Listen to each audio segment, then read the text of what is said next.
The ancient trade routes that had connected the galaxy for millions of years were crumbling, not from war or disaster, but from something far more dangerous to the established order: human efficiency.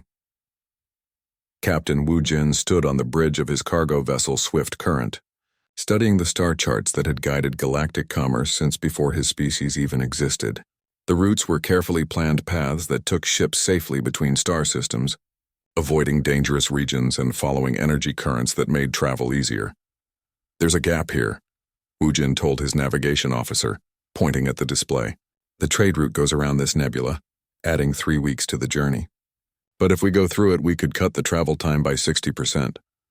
His crew looked at him with concern. The nebula was marked as dangerous on every galactic chart. Ships that entered it sometimes disappeared, and the ones that came out reported strange energy readings and equipment failures. "Captain," his engineer warned, "there's a reason everyone goes around that region." "There's also a reason we're here," Wu Jin replied calmly, "to find better ways of doing things." 3 days later, the Swift Current emerged from the nebula with a cargo hold full of goods and a revolutionary discovery. The dangerous energy readings were actually a natural hyperspace current that could cut travel time in half.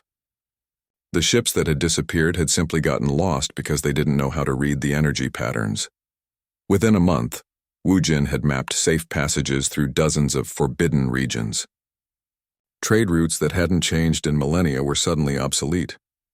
What used to take months now took weeks, and the entire galactic economy began shifting to accommodate the new reality. On the academic world of SciFiPrime, Professor Unseo was causing an even more fundamental disruption. The planet housed the galaxy's most prestigious university, where alien species had studied the same subjects in the same ways for thousands of years. The university's rigid hierarchy was simple. Students spent decades mastering basic concepts before being allowed to learn advanced theories. Knowledge was carefully controlled, with each level building on the previous, one in a system that had produced scholars for millions of years. Unseo had been invited to teach a single course on human problem-solving methodology. The university expected a few curious students to attend and perhaps learn some interesting but irrelevant information about how humans thought. Instead, her classroom became the most popular destination on the planet. "Today we're going to solve the Corvani paradox," Unseo announced to her packed lecture hall on the first day. The students gasped. The Corvani paradox was a mathematical problem that had puzzled the galaxy's greatest minds for 2,000 years. It was considered so advanced that only graduate students were even allowed to read about it. "But Professor," a nervous Velani student interrupted, "we haven't studied the prerequisite theories. We don't have the proper foundation." "Perfect," Unseo smiled. "That means you won't know it's supposed to be impossible." By the end of the class, her students had solved the paradox using methods that had never been tried before. They approached the problem like children playing with blocks, trying different combinations until something worked, instead of following the careful logical progressions that traditional scholars used. Within weeks, students were abandoning their regular courses to attend Unseo's classes. Ancient professors watched in horror as centuries-old academic hierarchies crumbled. Students who had been learning basic concepts for decades were suddenly solving problems that had stumped their teachers.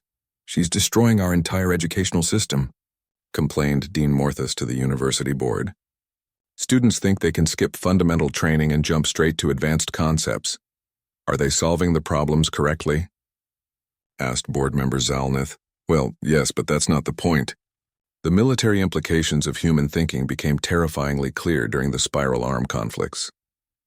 General Sang Hyuk had been sent to observe the fighting between the hegemony forces and the rebel coalition, two groups that had been locked in a careful, ritualized warfare for over a century. Both sides followed the same military doctrines that had been refined over millions of years. Battles were fought according to established rules, with predictable outcomes based on force strength, position, and resources. Wars lasted decades because both sides knew exactly what the other would do. When local commanders asked Sang Hyuk for advice, he studied their situation for 3 days before making a suggestion that shocked everyone.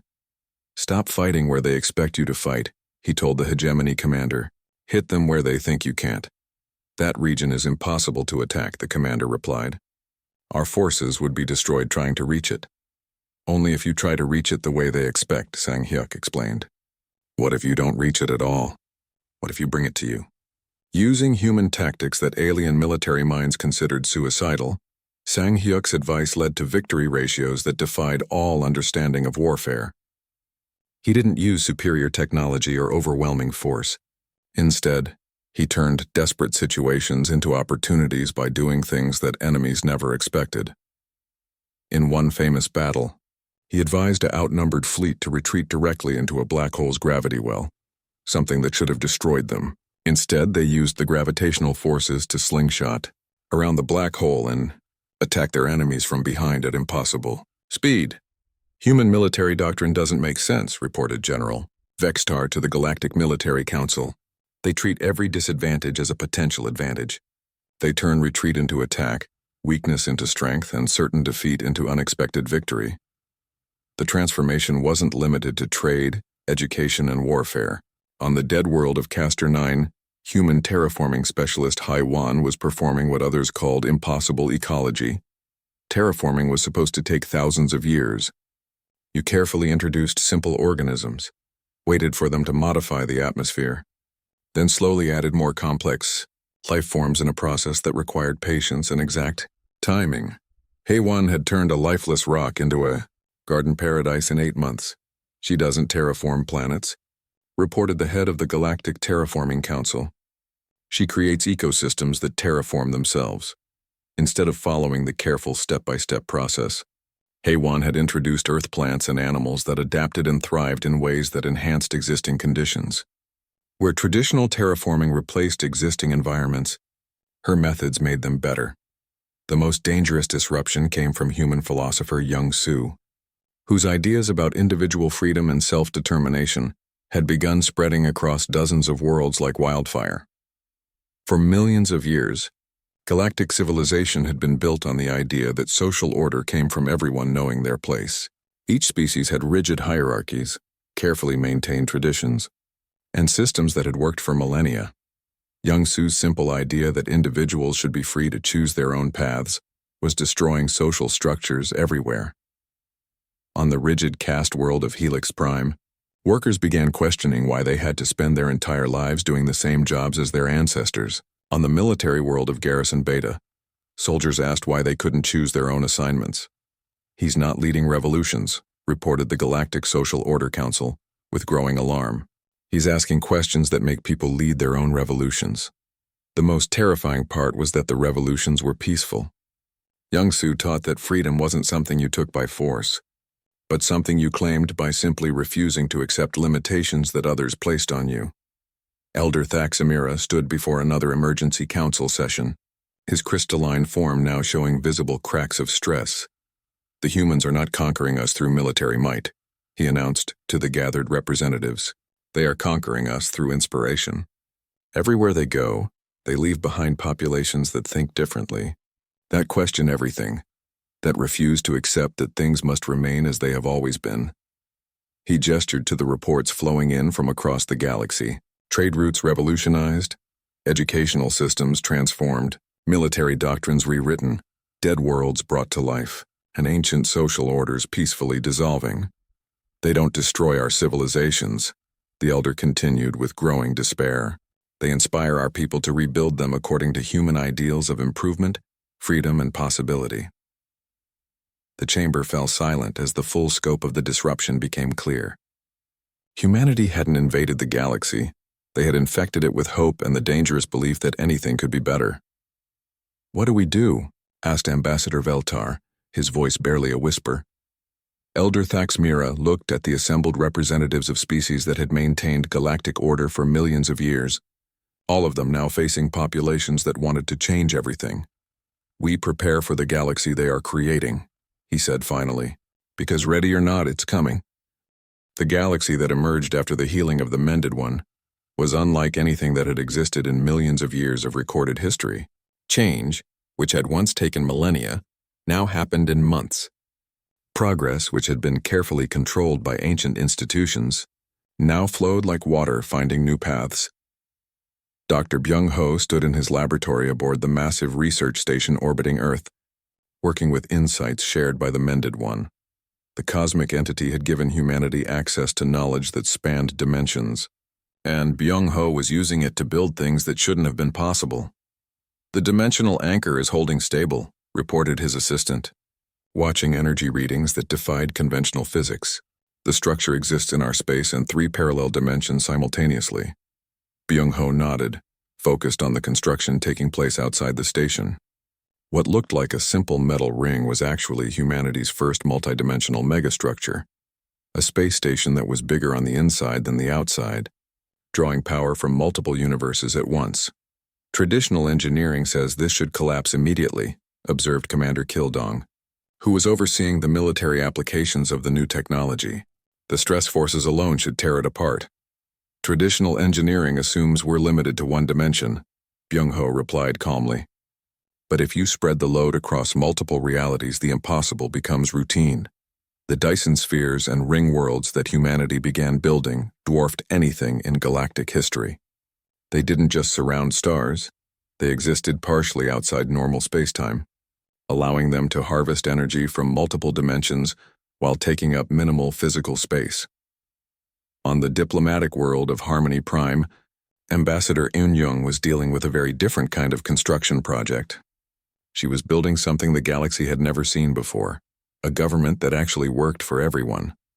"The human doctrine is spreading faster than we can document," reported her aide. Cultural specialist Jae-hyun, 47 worlds have adopted some form of representative democracy in the last 6 months. The human doctrine wasn't a political system imposed by force. It was a simple idea that had proven incredibly infectious. People should have a say in the decisions that affected their lives. Where galactic civilization had been built on rigid hierarchies and inherited authority, humans had introduced the radical concept that power should come from the consent of those being governed. "The Catharan Empire is having elections," Jae-hyun continued, still sounding amazed. "Their warriors are voting for their own commanders instead of following hereditary war chiefs. The Vellani crystal communes are holding public discussions about resource allocation. Even the hegemony worlds are asking their citizens what they actually want." Yoon-jung reviewed reports from across the galaxy. Species that had been enemies for centuries were finding common ground through human mediation techniques. The key wasn't forcing them to agree, but teaching them to listen to each other. "Democracy isn't about getting your way," she had explained to a gathering of alien leaders. "It's about finding solutions that everyone can live with, even if no one gets everything they want." The economic transformation was equally dramatic. On the trade hub of Commerce Central, former asteroid miner Dongwu had created something called the Galactic Resource Network, an economic system that distributed goods and services more efficiently than anything the galaxy had ever imagined. "Poverty is becoming extinct," he reported to the Economic Council with quiet satisfaction. "Not because we're printing more money or redistributing wealth, but because we're eliminating waste and making sure resources go where they're actually needed." The old galactic economy had been built on scarcity and competition. Species hoarded resources, maintained artificial shortages, and accepted that some worlds would always be poor, while others were rich. Dongwu had applied human engineering principles to economics. If something wasn't working efficiently, fix it. "We map supply and demand in real time," explained his partner, systems analyst Hai Wan. "When farmers on Agri 7 have excess grain, it's automatically routed to colonies that need food. When mining station Beta produces surplus metals, they're sent to construction projects that require them. No waste, no shortages, no one goes without." The system worked because it treated the galaxy like a single community instead of competing factions. Resources flowed to where they were needed most. Work was shared among those who could do it best, and everyone benefited from the collective prosperity. But perhaps the most significant change was happening in the schools established by human educator Sora. These institutions were transforming how entire species thought about learning, growth, and possibility. "We don't teach subjects," Sora explained to a gathering of alien educators. "We teach thinking. We show students how to approach problems, how to question assumptions, and how to believe that any challenge can be overcome." The results were extraordinary. Young aliens who grew up in human-influenced schools didn't just learn faster, they thought differently. They approached ancient problems with fresh perspectives. questioned traditions that had never been questioned, and refused to accept that anything was impossible. On the research world of new discovery, a mixed class of young Catharan Velani and human students had just solved a physics problem that had puzzled galactic scientists for 2,000 years. They did it during lunch break, treating it as a fun puzzle rather than an impossible challenge. They don't know enough to understand why it's supposed to be impossible, their teacher reported with amazement, so they just solve it anyway. Elder Thaxmira, now ancient even by Velani standards, stood before what would be his final council session. Around him, the galaxy species had begun adopting human innovations, human values, and human dreams. The careful, conservative civilization that had existed for millions of years was transforming into something dynamic, chaotic, and limitlessly ambitious. "We cautioned the stars about humanity," he said, his crystalline form now showing the wear of countless ages. "We warned that they were unbelievable and unstoppable. We were right on both counts." The representatives listening to him were themselves changed. Many now governed through elected councils rather than hereditary rule. Their economies were integrated into the human-designed resource network. Their children attended schools that taught them to question everything and believe anything was possible. "They have not conquered us through force," the elder continued. "They have not imposed their will through superior technology. Instead, they have done something far more profound and terrifying." He gestured to the transformed galaxy around them, to the reports of prosperity spreading to every world, of conflicts being resolved through cooperation, of impossible problems being solved by young minds that refuse to accept limitations. "They have made us all human." The truth of his words was undeniable.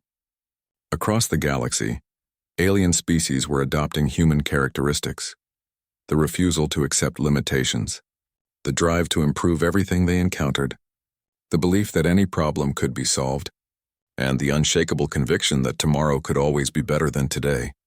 Admiral Dong Hyun, now commanding fleets that spanned multiple galaxies, received reports from his exploration teams.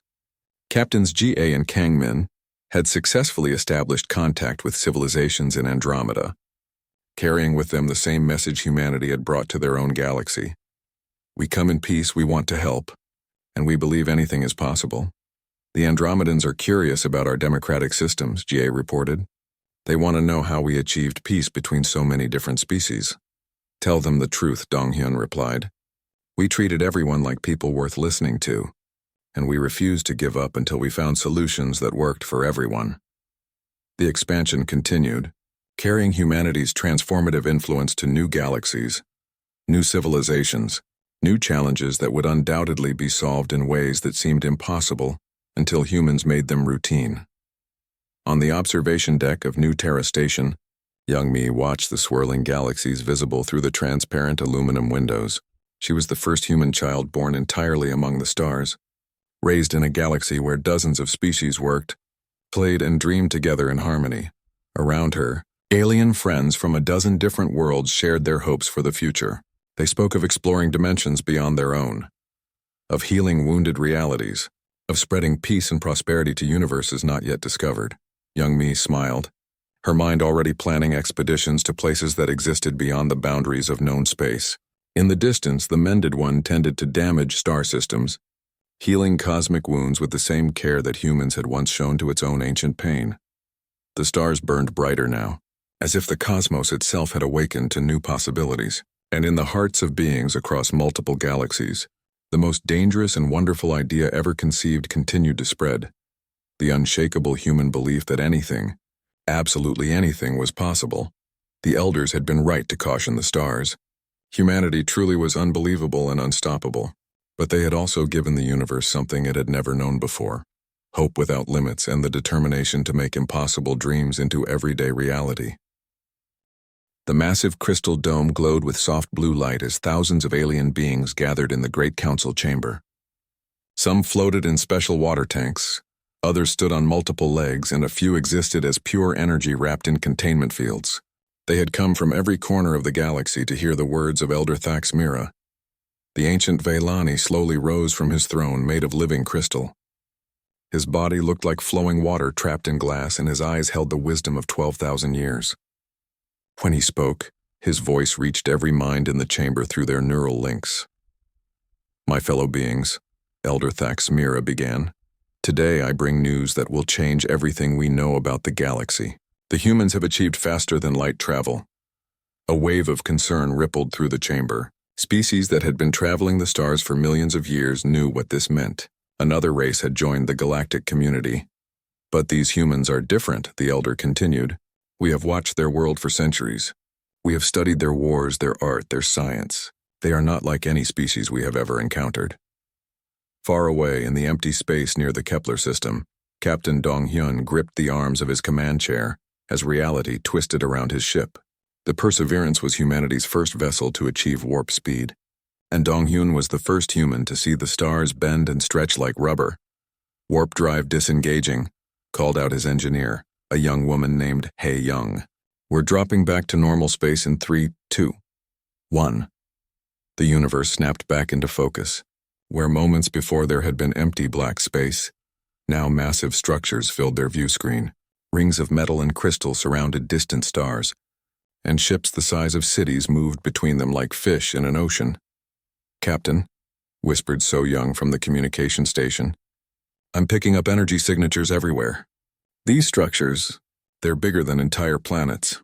Dong-hyun stared at the impossible sight. Humanity had always wondered if they were alone in the universe. Now they had their answer. They were very much not alone. "Begin recording everything," he ordered, "and try to establish peaceful contact. We're guests in their neighborhood now." Back in the council chamber, Elder Thaxmira continued his warning. "On the war-torn world of Zephyria, we sent human peacekeepers to observe how they would handle conflict resolution. What happened there defies all logic. The holographic display showed a planet scarred by centuries of war.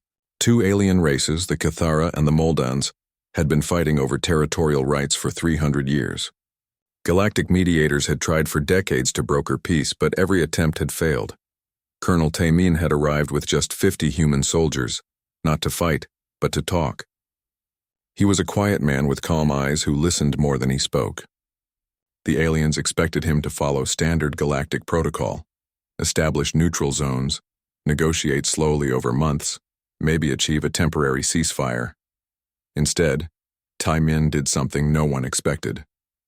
He invited both faction leaders to dinner. Not a formal negotiation, he had told them through translators. Just a meal. Bring your families. The Kithra leader, a proud warrior named Zektar, was insulted. "I do not eat with my enemies." "Then don't think of him as your enemy for one evening," Taemin replied simply. "Think of him as someone who loves his children just like you do." 3 days later, both leaders signed a peace treaty, not because of complex negotiations or political pressure, but because they had shared stories about their children over dinner. Taemin had somehow helped them see each other as people instead of enemies. In 3 days, Elder Thaxmira told the assembled council, one human accomplished what our best mediators could not achieve in decades. The reports kept coming. Dr. Hae Jin, a human scientist aboard the research vessel Discovery, had begun studying alien life forms with an approach that amazed even the galaxy's most advanced researchers. Where other species specialized in one field for centuries, she seemed to understand everything at once. When she encountered the crystalline organisms of Nexus 7, she didn't just catalog them like other scientists would. She tried to communicate with them. Within hours, she had discovered they were not just minerals but thinking beings that communicated through vibrations in their crystal lattices. She doesn't just study life, reported the Vellani observer assigned to her ship. She understands it intuitively, as if she can feel what other living things feel. The most disturbing report came from the trade station at Rigel 9. A human merchant named Kang Ho had arrived 3 weeks earlier with a cargo hold full of Earth goods. The station masters expected standard trading, slow negotiations, careful evaluation of goods, gradual price agreements. Instead, Kang Ho had revolutionized their entire economic system in 2 weeks. He introduced something called dynamic pricing and supply chain optimization, concepts that seemed simple when he explained them, but somehow made everything work better. Trade efficiency has increased by 40%, the report stated. Goods that used to take months to distribute now move in weeks. The humans call this thinking outside the box, Maron, but we don't understand what box they're referring to. Elder Thaxmira's image shifted to show dozens of similar reports flooding in from across the galaxy. Humans were appearing everywhere, and wherever they went, things changed. Not through force or conquest, but through ideas that no one else had thought of. They don't follow our rules, the elder explained. When we tell them something is impossible, they find a way to do it anyway. When we show them problems that have existed for millennia, they solve them in days. The assembled council grew more restless. Some species had built their entire civilizations on the idea that change came slowly, that progress took thousands of years. The thought of a species that could transform everything in decades was terrifying. "What do you recommend, Elder?" asked Ambassador Veltar of the Hegemony Worlds. Elder Thaxmira was quiet for a long moment. His ancient eyes looked at each species in turn, these beings who had carefully maintained galactic order for millions of years. "I recommend we prepare for everything we know to change," he said finally. "The humans are coming, and they will not be stopped by our traditions or our fears. They do not just survive in new environments, they transform those environments completely." As the council session ended and representatives began returning to their homeworlds, one thought echoed through every mind. The galaxy would never be the same. On the bridge of the Perseverance, Captain Dong Hyun received his first message from an alien civilization. It was a simple greeting, transmitted in mathematical concepts that any spacefaring species would understand. "Send a reply," he told So Young. "Tell them we come in peace and we're honored to meet them." He didn't know that his words would soon be proven both true and insufficient. Peace was indeed what humanity offered, but they also brought something far more powerful and dangerous: the unshakable belief that anything could be improved, and the will to make it happen. 6 months had passed since humanity's first contact with the galactic community, and the reports flooding into the council chambers grew more impossible each day. Elder Thaxmira stood before the emergency session, his crystalline form dimming with concern as he reviewed the latest intelligence. "The humans have done something that should not be possible," he announced to the gathered representatives. "They have improved Velani crystal technology." Shocked murmurs rippled through the chamber. The Velani had spent 12,000 years perfecting their crystal technology. It powered their ships, their cities, their entire civilization. The idea that a species barely 6 months into galactic society could improve upon it seemed absurd. The holographic display showed engineer Kyung-ho working in his laboratory aboard the human research station orbiting Earth's moon. He was a quiet man with steady hands and curious eyes, who had been given samples of Velani technology to study. The aliens expected him to spend years just understanding the basic principles. Instead, Kyung-ho had taken their crystals apart and put them back together in ways that made them work 3 times better. "He doesn't follow our methods," reported the Velani observer assigned to monitor human research. "He treats our sacred crystals like puzzle pieces, rearranging them until they perform better. What took us millennia to perfect, he has enhanced in half a year." The improvements weren't small changes. Kyung-ho had somehow figured out how to make the crystal store more energy, release it more efficiently, and last longer before needing replacement. When asked how he did it, he simply said he tried things differently. "The humans don't seem to understand that some things cannot be improved," the Velani observer continued. "They see our perfected technology as a starting point, not an end goal." On the mining world of Zirion 7, another impossible achievement was taking place. The planet was rich in rare minerals that powered galactic civilization, but extracting them safely took decades of careful work. The native Zirions had developed mining techniques over thousands of years that balanced efficiency with environmental protection. Jaewon and his human mining team had arrived 3 months ago to learn Zirion methods. Instead of following their careful procedures, the humans had suggested modifications that the Zirions called impossibly reckless. "You want to mine how deep?" Chief Miner Zolgan had asked when Jaewon presented his plans. 5 times deeper than your current operations," Jaewon replied calmly, "but using controlled micro-explosions and gravity manipulation to extract materials in layers, reducing environmental impact by 60%. The Zirions were horrified. Their ancestors had taught them that deep mining destroyed ecosystems and poisoned groundwater. But the human technique somehow extracted 5 times more material while leaving the environment cleaner than before they started. They used controlled destruction to create. Zolgan reported to the Galactic Mining Council. "It should not work. But our mineral output has increased by 500%, while our environmental damage has nearly disappeared. Admiral Su Jin commanded humanity's growing fleet from the bridge of her flagship, the Indomitable. The ship itself was becoming an impossible achievement. Human engineers had taken alien technology from 12 different species and somehow made it all work together. Velani crystals powered Kitharan weapon systems, while Moldan shields protected Zarian armor plating. According to every galactic engineer, the technologies were incompatible. Different species used different energy frequencies, different materials, different design philosophies. It should explode the moment we turn it on, Chief Engineer Desu had told Su Jin when they first proposed the hybrid design. Should and will are different things, Su Jin had replied. Let's find out which one is true. The Indomitable not only worked, it outperformed any ship in the galactic fleet.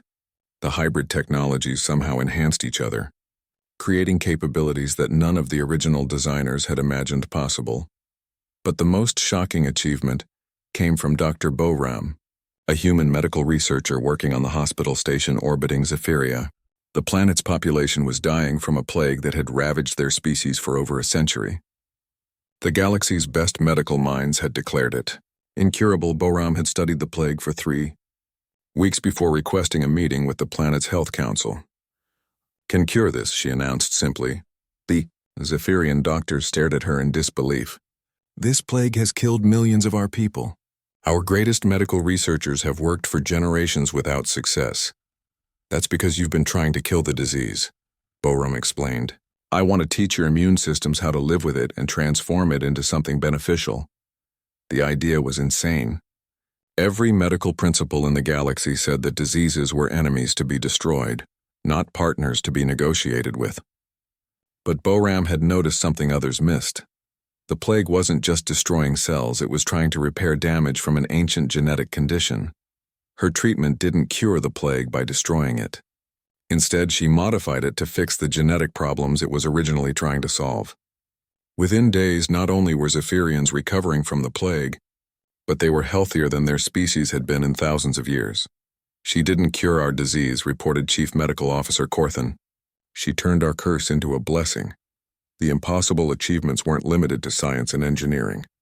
On the cultural world of Artisan Prime, a human artist named Namgil had begun creating what the aliens called impossible art.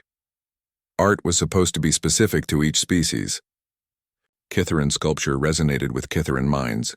Velani crystal formations appealed to Velani senses, and so on. The idea that one being could create art that spoke to multiple species was considered absurd. Namgil's first exhibition drew curious visitors from dozens of worlds.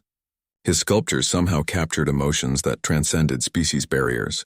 A piece called Longing made Zarians weep the same way it moved humans. A painting titled Hope inspired the same feelings in both Kitharans and Moldans. It should not be possible, wrote the galaxy's leading art critic, Vostel the Wise. Art requires shared cultural context, common evolutionary experiences, similar sensory organs. Yet this human creates works that speak to minds that evolved on different worlds under different stars. The diplomatic quarter of New Geneva Station had become a pilgrimage site. Beings traveled from across the galaxy just to stand before Namgil's works and experience emotions they thought were unique to their own species. Elder Thaxmira concluded his emergency briefing with a statement that sent chills through every representative present. In 6 months, humans have achieved things we thought impossible. They have improved our best technology, revolutionized our industries, cured our incurable diseases, and created art that unites our diverse minds. They are not just adapting to our galaxy, they are remaking it according to their own vision.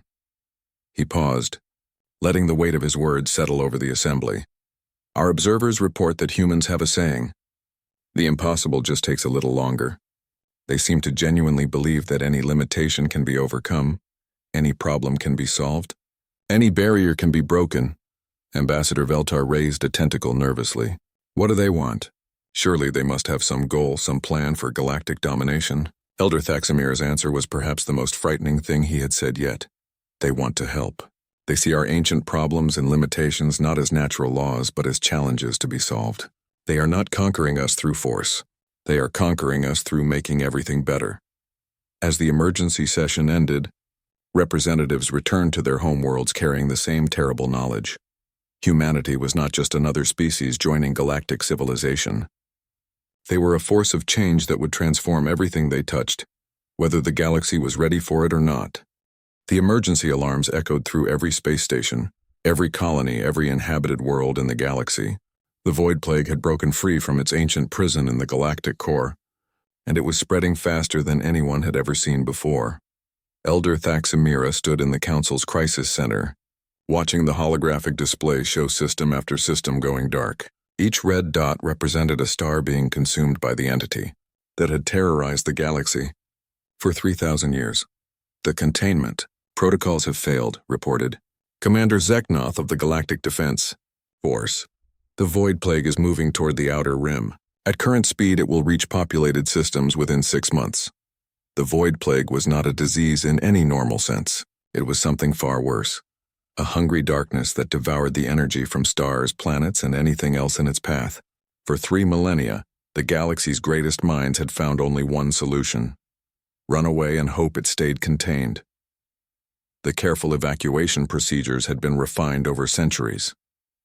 When the plague approached, populations would be moved to safe zones while the entity fed on empty systems. It was slow, expensive, and meant abandoning entire regions of space, but it kept most people alive. Begin standard evacuation protocols, Elder Thaxamira ordered. Notify all affected systems to prepare for emergency relocation. That was when the impossible happened.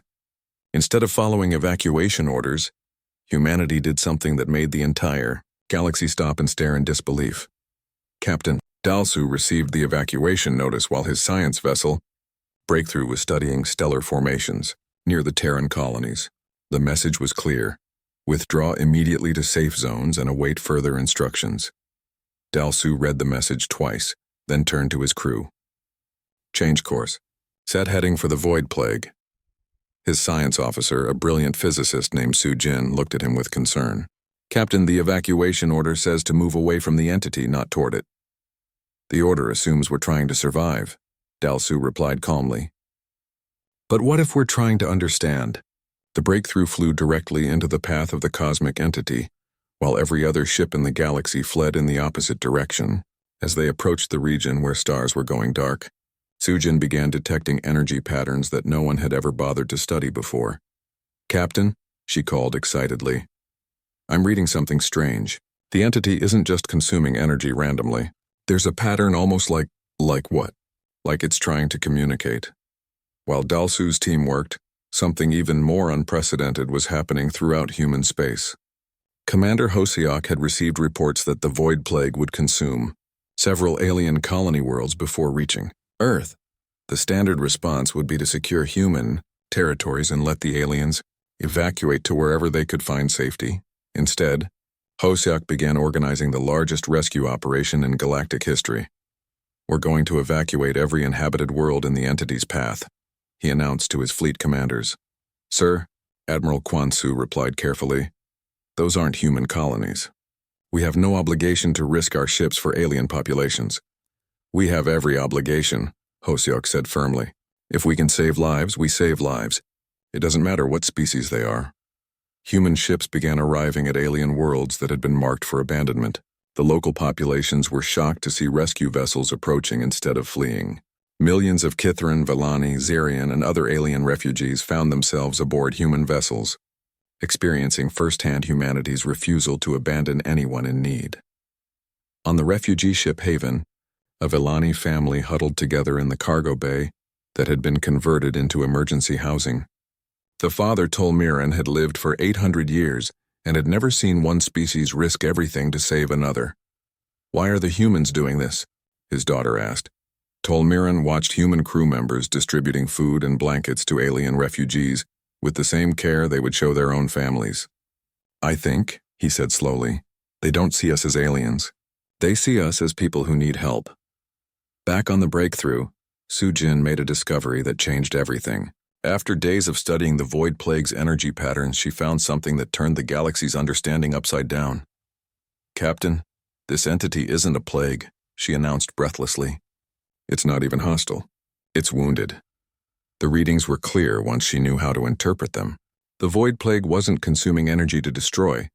It was desperately trying to heal itself from some ancient trauma. The chaotic consumption patterns weren't random hunger but the actions of a consciousness in terrible pain. It's been alone for thousands of years, Sujin continued, feeding on stellar energy because it doesn't know how else to ease its suffering. Every time it consumes a star, it feels a moment of relief, but the pain always comes back. Captain Dalsu stared at the data. Any sane person would use this information to find better ways to avoid the entity. Humanity, as the galaxy was learning, rarely did the same thing. If it's wounded, Dalsu said quietly, then we need to heal it. The idea was so insane that even the human crew fell silent. Heal something that had been consuming stars for millennia? How do you treat the wounds of a cosmic entity that existed on a scale beyond normal understanding? The answer came from engineer Ji-hun, a practical man who had spent his career fixing broken machines. If it's a consciousness that's been isolated and in pain, maybe what it needs isn't energy, maybe it needs connection. Ji-hun began designing what he called consciousness bridges, technological interfaces that could allow living minds to connect directly with the entity's wounded psyche. The devices would let volunteers share their thoughts, emotions, and experiences with the cosmic being. You want to link human minds with something that's been devouring stars? Admiral Sujin asked when the proposal reached Earth's military command. We want to show it that it's not alone. Ji-hun replied simply. When word spread that volunteers were needed for the most dangerous experiment in galactic history, the response shocked everyone. Thousands of humans stepped forward, willing to risk their minds and souls to help a being that had terrorized the galaxy for 3,000 years. Yanwu was a teacher from New Sol Colony. Minsu worked in asteroid mining. Hyrim was an artist who had never left Earth's moon. They came from every walk of human life, united by the simple belief that no one should suffer alone. Why are you willing to do this? Asked Dr. Boram, who was coordinating the medical aspects of the project. Because it hurts, Yanwu answered for all of them. And if we can help it stop hurting, we have to try. The first consciousness bridge was activated while the void plague consumed another star system only days away from populated worlds. Yanwu's mind touched the ancient entity's thoughts, and both human and cosmic consciousness recoiled from the contact. The entity's pain was overwhelming. Thousands of years of isolation, confusion, and endless hunger that nothing could satisfy. But mixed with Yanwu's human compassion was something the entity had never experienced. The memory of healing, of connection, of hope. More volunteers joined the link. Minsu shared memories of friendship and community. Hyrim offered experiences of creating beauty from pain. One by one, thousands of human minds reached out to touch the wounded consciousness, showing it that suffering could end and loneliness could be healed. The galaxy watched in stunned silence as the impossible happened. The void plague stopped consuming the star it had been feeding on and hung motionless in space. For the first time in 3,000 years, its chaotic energy patterns began to stabilize. Then something even more miraculous occurred. The entity began to heal the damage it had caused. Stars that had been drained of energy began to burn again. Planets that had been left lifeless started showing signs of restored atmospheres and returning plant life. The cosmic being that had been the galaxy's greatest terror was becoming its greatest healer. All because a group of humans had been willing to reach out to something in pain and offer it the connection it desperately needed. Elder Thaxamira stood in the council chambers, watching reports flood in from across the galaxy. The void plague was gone, transformed into something the entity now called itself, the Mended One. They didn't destroy our ancient enemy, the elder said to the assembled representatives. They healed it. They turned our greatest fear into our greatest ally. The chamber was silent as the full impact became clear. Humanity hadn't just solved an impossible problem, they had transformed it into a miracle. They had looked at something that caused only death and destruction and seen a patient that needed healing. The humans have shown us something we never understood, Elder Thaxamira continued. They don't see enemies to be defeated. They see problems to be solved, wounds to be healed, and connections to be made. As reports continued to arrive of the Mended One restoring damaged systems across the galaxy, one truth became undeniable. The universe itself was being healed by humanity's simple refusal to give up on anyone or anything. No matter how hopeless the situation appeared,